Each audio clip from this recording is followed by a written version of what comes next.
வணக்கம். இடைநிலை பள்ளியில தமிழாசிரியர் ஆகிறதுக்கு ஒரு அரிய வாய்ப்புங்க. உங்ககிட்ட டிகிரி இருக்கு, ஆனா ஆசிரியத்துவத்துல இல்ல. அதாவது இப்போ குரு 1ல நீங்க டிகிரி முடிக்கலனாலும் பரவாயில்ல, உங்களுக்கு தமிழ் மொழியில ஆர்வம் இருக்கு, உங்களால சிறப்பா தமிழ் மொழியை சொல்லிக் கொடுக்க முடியும் அப்படின்னு நினைச்சீங்கன்னா, மலாயா பல்கலைக்கழகத்துல நீங்க ஒரு வருடம் டிப்ளோமா பண்டிடிகான் பஸ்கா சிஸ்வாசா முடிச்சீங்கன்னா உங்களுக்கு இடைநிலை பள்ளியில தமிழ் ஆசிரியர் ஆகிறதுக்கான வாய்ப்பு ரொம்பவே பிரகாசமா இருக்கு. ஒரு வருடம் நீங்க முழு நேரமா படிக்கணும். அதற்கு விண்ணப்பம் செய்யறதுக்கு 31ஆம் தேதி 5ஆம் மாதம் 2026 வரைக்கும் உங்களுக்கு நேரம் இருக்கு. நான் இங்க திரையில காட்டுற இந்த விவரங்கள் உங்களுக்கு தனிப்பட்ட முறையில அனுப்பி வைக்கணும் அப்படின்னா எனக்கு நீங்க குறுந்தகவல் அனுப்புங்க.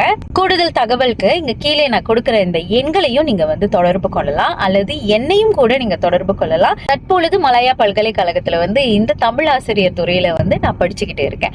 அதனால உங்களுக்கும் இந்த அரிய வாய்ப்பை அறிமுகப்படுத்தணும் அப்படிங்கிறதுக்காக தான் இந்த காணொலி. ஏதோ ஒரு துறையில படிச்சோம், டிகிரி